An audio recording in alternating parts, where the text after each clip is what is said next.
Innal hamdalillah nahmaduhu wa nasta'inuhu wa nastaghfiruh wa na'udzu billahi min shururi anfusina wa sayyiati a'malina may yahdihillahu fala mudhillalah wa may yudlil fala hadiyalah wa ashhadu an la ilaha illallah wahdahu la syarikalah wa ashhadu anna Muhammadan abduhu wa rasuluh sallallahu alaihi wa ala alihi wa sahabatihi ajma'in wa man tabi'ahum bi ihsanin ila yaumiddin. Ya ayyuhalladzina amanu taqullaha haqqa tuqatih wa la tamutunna illa wa antum muslimun. Ya ayyuhan nasu taqu rabbakumul ladzi khalaqakum min nafsin wahidah wa khalaqa minha zawjaha wa batha minhuma rijalan katsiran wa nisaa wattaqullaha alladzi tasaaluna bihi wal arham innallaha kana 'alaikum raqiba. Ya ayyuhalladzina amanu taqullaha wa qulu qawlan sadida yuslih lakum a'malakum wa yaghfir lakum dhunubakum wa may yuti'illaha wa rasulahu faqad faza fawzan 'azima amma ba'd. Fa ikhwani fid din, jamaah salat Jumat kaum muslimin yang saya cintai dan saya muliakan, rahimani wa rahimakumullah. Semoga Allah Azza wa Jalla senantiasa mencurahkan rahmatnya kepada kita sekalian. Suatu hari Rasulullah sallallahu alaihi wasallam tertidur sebentar. Kemudian tiba-tiba beliau bangun dan tersenyum. Para sahabat pun bertanya, "Ya Rasulullah, apa yang membuat engkau tersenyum?" Maka Rasulullah sallallahu alaihi wasallam mengabarkan, "Telah diturunkan kepadaku satu surat."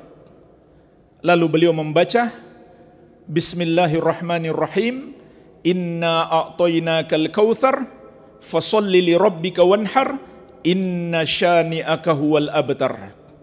Inilah jemaah sekalian, satu surat yang membuat Nabi kita yang mulia sallallahu alaihi wasallam tersenyum karena beliau senang, beliau bergembira dengan turunnya surat ini. Allah Azza wa Jalla menegaskan, "Inna a'tainakal kautsar." Sesungguhnya kami telah menganugerahkan kepadamu wahai Muhammad Al-Kautsar. Apa itu Al-Kautsar jamaah sekalian? Ada dua penafsiran ulama yang disebutkan oleh Imam At-Tabari rahimahullah dalam tafsir beliau. Yang pertama, sebuah sungai yang ada di surga.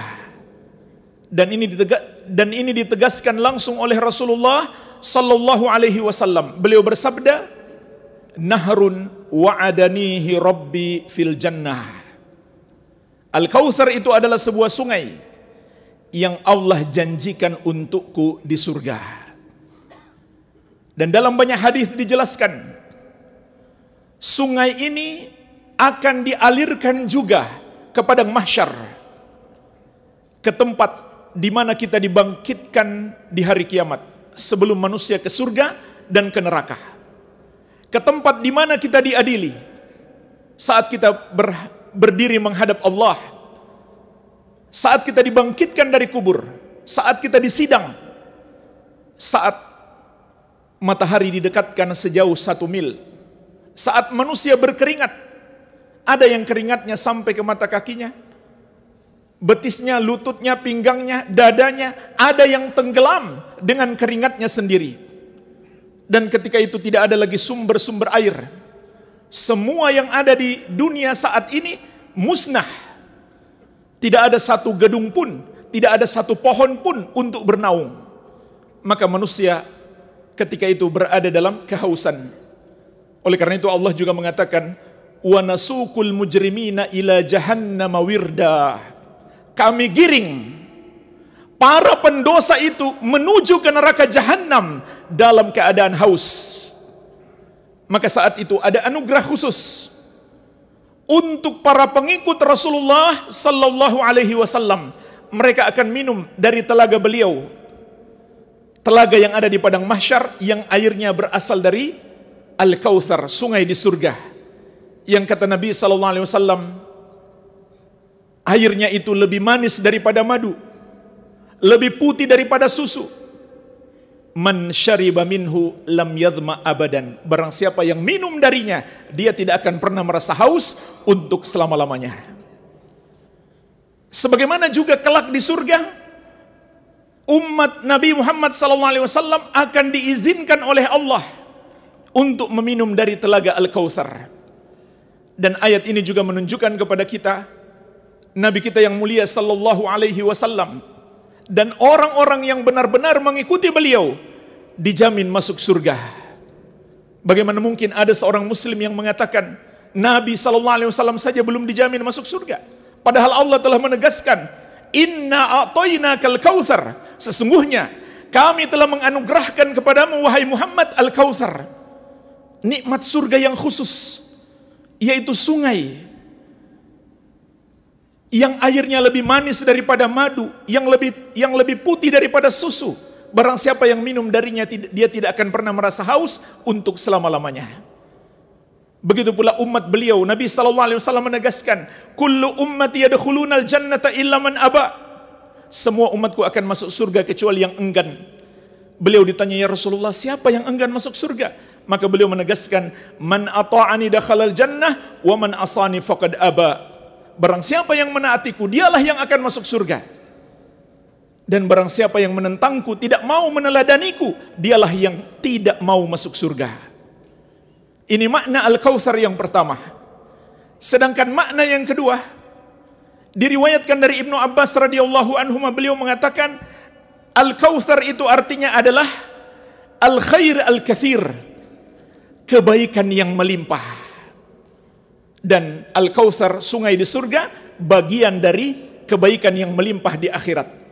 Sedangkan kebaikan yang melimpah di dunia ini maksudnya adalah Al-Islam, Al-Quran, Al-Hadis, wahyu yang Allah turunkan kepada Rasulullah SAW. Itulah kebaikan yang melimpah. Barang siapa mengikutinya, dia akan mendapatkan kebaikan, dia akan mendapatkan keberkahan hidup di dunia dan di akhirat. Dan barang siapa yang menyelisihinya, maka dia akan celaka. Dia tidak akan mendapatkan kebaikan kalau dia tidak mengikutinya sama sekali. Dan kebaikannya sedikit kalau dia mengikuti sedikit. Bertambah dia mengikuti Al-Quran dan Sunnah, bertambah pula kebaikan dalam hidupnya. Inilah jemaah sekalian yang disebut dengan Al-Kautsar, kebaikan yang melimpah.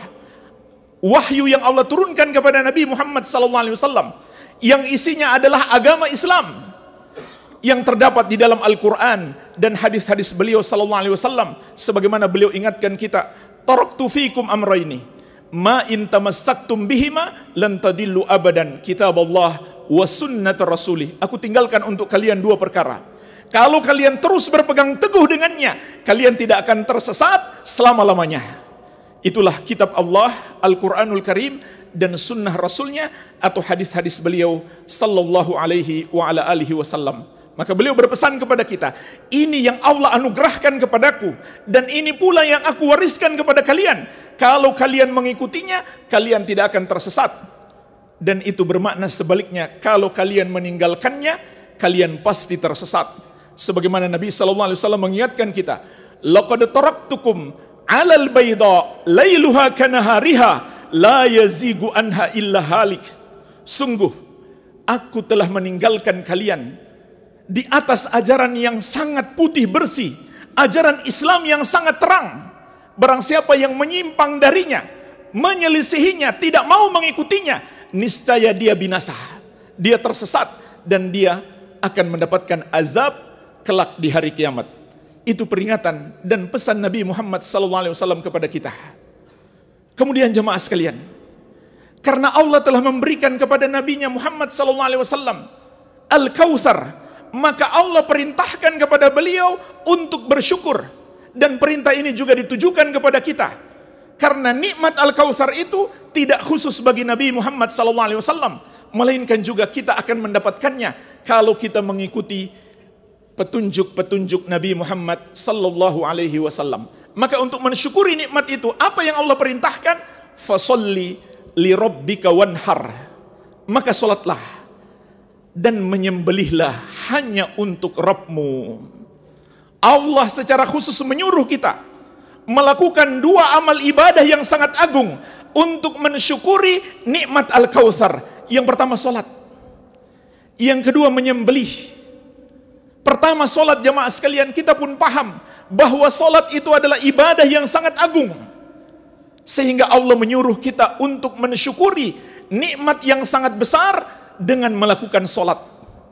Maka kita pun paham, jamaah sekalian, ibadah itu harus dengan kesyukuran. Dan Nabi kita yang mulia sallallahu alaihi wasallam bukan hanya salat wajib, beliau juga melakukan salat-salat sunnah, dan beliau melakukan salat tahajud dengan membaca surat-surat yang sangat panjang. Bahkan Nabi sallallahu alaihi wasallam pernah di satu rakaat membaca surat Al-Baqarah, lanjut lagi surat Ali Imran, lanjut lagi surat An-Nisa. Maka tidak heran jemaah sekalian, kalau sampai kedua kaki Rasulullah sallallahu alaihi wasallam pecah-pecah karena saking lamanya beliau berdiri untuk melakukan salat malam, sehingga Aisyah radhiyallahu anha bertanya, "Ya Rasulullah, kenapa engkau melakukan salat sampai sedemikian hebat? Bukankah dosamu yang telah lalu maupun yang akan datang sudah diampuni oleh Allah?" Maka apa jawab Rasulullah sallallahu alaihi wasallam? "Afala akunu abdan syakura?" Tidakkah aku menjadi seorang hamba yang bersyukur? Jadi bersyukur itu adalah dengan beribadah kepada Allah, terutama melakukan ibadah salat, baik salat wajib maupun salat sunnah. Dan salat juga merupakan penentu semua amal ibadah kita. Sebagaimana salat yang pertama akan diadili, dihisab kelak di hari kiamat dari semua amalan kita. Rasulullah sallallahu alaihi wasallam menegaskan, "Awwalu ma yuhasabu bihil abdu yaumal qiyamah as-shalah, idza saluhat saluha sairu amalihi wa idza fasadat fasada sairu amalihi." Yang pertama akan diadili dari amalan seorang hamba di hari kiamat kelak adalah salatnya. Apabila baik salatnya, semua amalannya akan ikut menjadi baik. Apabila rusak salatnya, maka semua amalannya akan ikut menjadi rusak. Kenapa jemaah sekalian? Karena kalau salat seseorang itu baik, niscaya akan terbuka untuknya pintu-pintu hidayah yang lainnya. Sebagaimana firman Allah, "Inna sholata tanha anil fahsya'i wal munkar." Sesungguhnya salat itu mencegah dari perbuatan keji dan mungkar. Oleh karena itu, jika kita melihat ada orang yang rajin salat, tapi ternyata dia masih rajin melakukan perbuatan keji dan mungkar, maka yakinlah salatnya itu tidak beres. Sebab Allah mengatakan, dan Allah tidak mungkin salah, kalau salatnya benar, kalau dia betul-betul salat, pasti mencegah dia dari perbuatan keji dan mungkar. Maka jagalah salat jamaah sekalian. Rasulullah SAW juga mengingatkan kita, "La tatruki salatan maktubatan muta'ammidan, faman tarakaha muta'ammidan, faqad bari'at minhu dhimmah, faqad bari'at minhu dhimmah." Jangan sekali-kali kamu meninggalkan salat wajib dengan sengaja. Barang siapa meninggalkan salat wajib dengan sengaja, maka terlepas darinya pertolongan Allah. Artinya Allah tidak lagi akan menolongnya, Allah biarkan dia. Bahkan jemaah sekalian, orang yang masih salat tapi dia suka menunda-nunda waktu salat, dia lebih mementingkan urusan-urusan dunianya daripada salat. Dia lebih mementingkan permainannya, pergaulannya, pekerjaannya daripada salat, sehingga dia masih salat tapi dia menunda-nunda waktu salat. Maka Rasulullah SAW mengingatkan, "La yazalu qaumun yata'akharuna 'anis salah fayu'akhirahumullah." Tidak henti-hentinya satu kaum terlambat melakukan salat, maka Allah pun mengakhirkan mereka, yaitu pertolongan untuk mereka datang terlambat. Lama baru mereka sukses. Mungkin mereka masih sukses, masih ditolong oleh Allah, tapi lama baru Allah tolong. Karena mereka menyia-nyiakan salat, tidak memperhatikan salat dengan baik. Dan kalau sampai meninggalkan salat jemaah sekalian, ancamannya sungguh dahsyat. Rasulullah SAW mengingatkan kita, "Bainar rajulu wa bainas syirki wal kufri tarkus salah." Batas pemisah antara seseorang dengan kesyirikan dan kekufuran adalah meninggalkan salat. Juga beliau bersabda, "Al-ahdul ladzi bainana wa bainahumus shalah, faman tarakaha faqad kafar." Perjanjian antara kami dengan mereka adalah salat. Barang siapa meninggalkan salat, maka dia telah kafir. Jadi jagalah salat ini dengan sebaik-baiknya. Kemudian kata Allah, "Wanhar," dan menyembelihlah hanya untuk Rabbmu. Maka kita pun paham jemaah sekalian, menyembelih adalah ibadah yang sangat agung. Oleh karena itu, setiap tanggal 10 Dzulhijjah ditambah 3 hari setelahnya, kita dianjurkan menyembelih untuk berkorban sebagai persembahan untuk Allah Subhanahu wa taala. Begitu pula kalau Allah menganugerahkan kepada kita seorang anak, kita dianjurkan menyembelih akikah di hari ke-7 kelahiran anak kita untuk mensyukuri nikmat anak yang Allah berikan. Anak laki-laki kita sembelih 2 ekor kambing, anak perempuan kita sembelih 1 ekor kambing. Begitu pula untuk jamaah haji, mereka dianjurkan menyembelih sebagai hadyu. Begitu pula pelanggaran tertentu untuk jamaah haji dan umrah, mereka diperintahkan untuk menyembelih dan dibagikan untuk orang-orang fakir. Jadi dalam menyembelih itu juga ada ibadah yang lain, yaitu kita bisa bersedekah kepada orang-orang yang membutuhkan. Begitu pula kita bisa memberikan hadiah kepada saudara-saudara kita, kepada teman-teman kita, sehingga terjalin hubungan yang baik antara sesama muslim. Maka kita pun paham bahwa menyembelih adalah salah satu bentuk kesyukuran kepada Allah Subhanahu wa taala, dan Allah menegaskan, "Fasholli li rabbika wanhar." Salatlah hanya untuk Rabbmu dan menyembelihlah hanya untuk Rabbmu. Sebagaimana jika ada orang yang salat untuk selain Allah, berarti dia telah menyembah selain Allah. Begitu pula orang yang menyembelih untuk selain Allah, untuk sesajen, untuk pengagungan dan pendekatan diri kepada makhluk tertentu, maka berarti dia telah menyembah makhluk tersebut. Dan itulah dosa terbesar yang disebut dosa syirik, menduakan Allah, mempersembahkan salah satu ibadah kepada selain Allah. Oleh karena itu Rasulullah SAW bersabda, "La'anallahu man dzabaha li ghairillah." Allah melaknat orang yang menyembelih untuk selain Allah.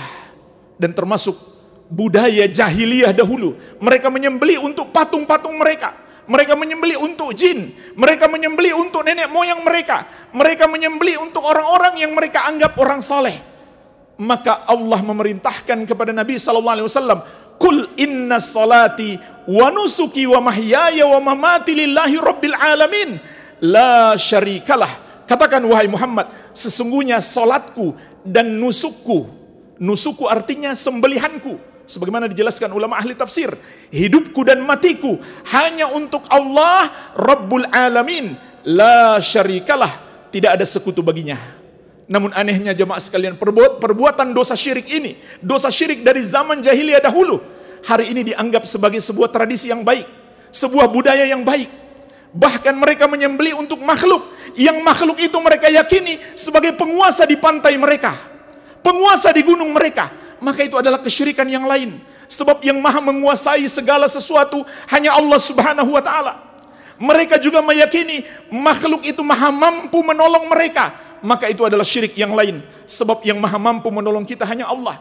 Mereka juga meyakini jika tidak dipersembahkan sesajen, makhluk itu bisa marah dan dia maha mampu menimpakan mudarat kepada kita. Itu juga syirik yang lain. Karena yang maha mampu menimpakan mudarat hanya Allah Subhanahu wa ta'ala. Subhanallah, ternyata banyak sekali kesyirikan yang mereka lakukan. Oleh karena itu seorang muslim hanya beriman kepada Allah, hanya bergantung kepada Allah. Dia tidak mengharap, dia tidak tawakal, dia tidak takut, kecuali hanya kepada Allah yang satu saja. Wabillahi taufik. Alhamdulillah, wassalatu wassalamu ala rasulillah, wa ala alihi wa sahbihi wa man walah, wa la hawla wa la quwwata illa billahi, amma ba'd. Di ayat yang terakhir, Allah Azza wa Jalla menegaskan, inna syani'aka huwal abtar. Sesungguhnya orang yang membencimu wahai Muhammad adalah orang yang terputus. Imam Ibnu Katsir rahimahullah dalam tafsir beliau mengatakan, ay mubghidaka ya Muhammad wa mubghida ma ji'ta bihi. Maksud ayat ini, orang yang membencimu wahai Muhammad dan membenci ajaranmu, sama saja hukumnya. Membenci Rasulullah sallallahu alaihi wasallam atau membenci salah satu ajaran yang beliau kabarkan kepada kita, yang beliau bawa, yang beliau terima dari malaikat Jibril, dari Allah Subhanahu wa ta'ala. Di mana itu terdapat? Di dalam Al-Quran dan hadis-hadis beliau. Barang siapa yang membencinya, maka kata Allah, dialah al-abtar, orang yang terputus. Kata Imam Al-Baghawi rahimahullah dalam tafsir beliau, maksudnya adalah al-munqati min kulli khair. Dia terputus dari segala kebaikan. Orang yang membenci Rasulullah SAW atau membenci salah satu ajaran beliau, dia terputus dari segala kebaikan. Kenapa jemaah sekalian? Karena itu membatalkan keimanannya.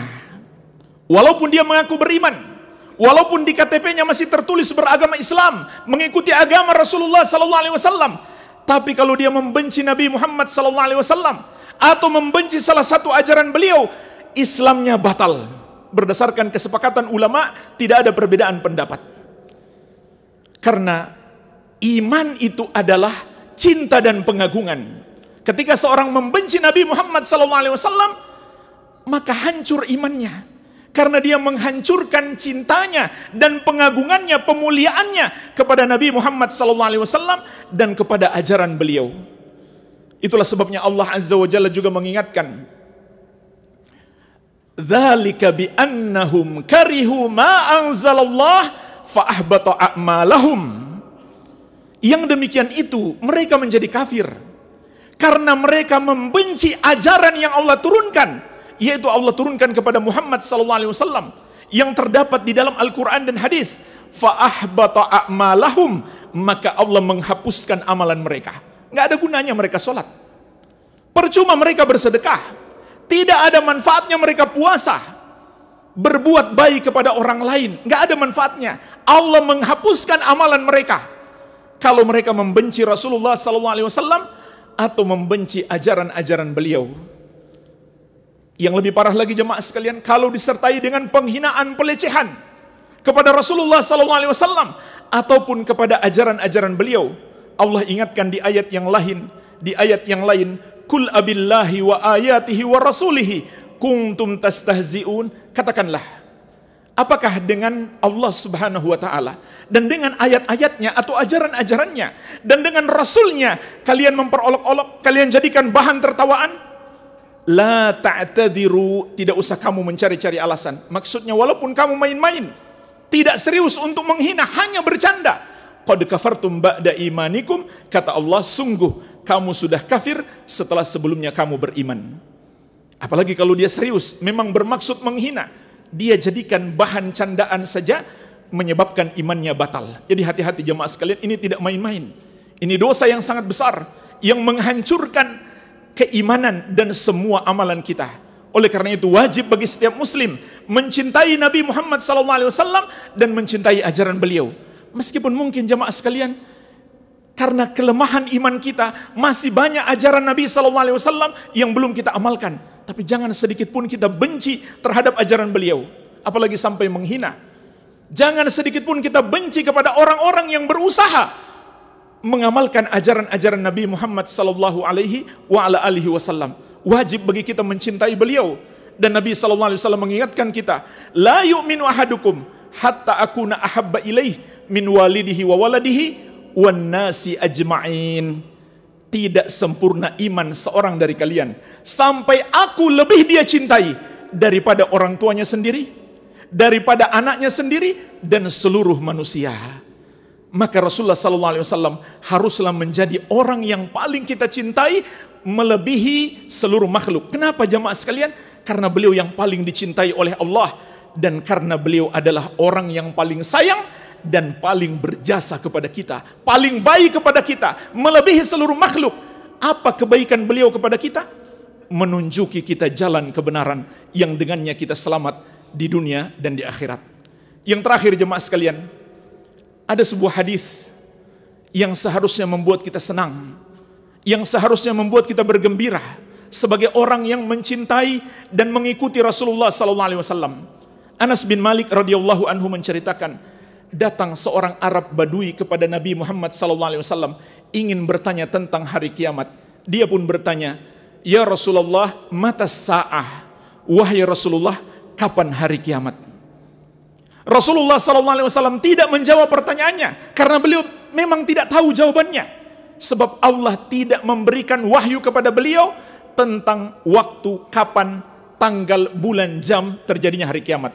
Tepatnya kapan? Maka Nabi SAW tidak berani menjawab. Karena itu perkara gaib.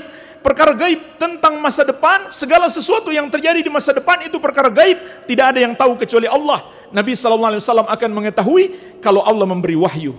Maka Nabi SAW tidak menjawab pertanyaan ini. Beliau malah balik nanya, wa ma'adatta laha, apa yang sudah kamu siapkan untuk menghadapi hari kiamat? Maka orang itu menjawab, la syai'a illa anni uhibbullaha wa rasulah. Ya Rasulullah, tidak ada amalanku yang berarti melainkan aku cinta kepada Allah dan Rasulnya. Maka Rasulullah SAW menegaskan, anta ma'aman ahbabta, engkau akan bersama orang yang engkau cintai. Maka apabila kita benar-benar cinta kepada Nabi Muhammad SAW, kelak kita akan bersama beliau, akan dibangkitkan di golongan beliau dan masuk surga bersama beliau. Sampai-sampai kata Anas bin Malik radhiyallahu anhu, fama farihna bi syai'in farahana bi qaulin Nabi sallallahu alaihi wasallam anta ma'aman ahbabta. Tidak ada yang membuat kami bergembira setelah nikmat Islam melebihi ucapan Nabi Muhammad SAW, engkau akan dibangkitkan kelak di hari kiamat bersama yang engkau cintai. Fa ana uhibbun nabiyya sallallahu alaihi wasallam wa Abu Bakrin wa Umar. Fa arju an akuna ma'ahum bihubbi iyahum wa in lam a'mal bimithli a'malihim. Maka aku mencintai Nabi Muhammad SAW. Aku juga mencintai Abu Bakar dan Umar. Maka aku harap aku akan dibangkitkan bersama mereka karena kecintaanku kepada mereka, meskipun aku tidak sanggup beramal seperti amalan mereka yang hebat. Sebaliknya jemaah sekalian, hadis ini mengingatkan kita, kalau yang kita cintai adalah para pendosa, orang-orang yang tidak beriman kepada Allah, orang-orang yang suka melakukan dosa kepada Allah, maka kita pun terancam dibangkitkan bersama mereka. Semoga Allah Azza wa Jalla mempertemukan kita dengan sang kekasih kita, Nabi kita yang mulia Muhammad sallallahu alaihi wasallam di surga Allah yang penuh dengan kenikmatan. Allahumma salli ala Muhammad wa ala ali Muhammad kama sallaita ala Ibrahim wa ala ali Ibrahim innaka Hamidum Majid. Allahumma ighfir lil muslimina wal muslimat wal mu'minina wal mu'minat al ahya'i minhum wal amwat innaka sami'un qaribun mujibu da'awat. Rabbana atina fid dunya hasanah wa fil akhirati hasanah wa qina adzaban nar. Wa sallallahu ala nabiyyina Muhammadin wa alihi wasallam wa akhiru da'wana anil hamdulillahi rabbil alamin.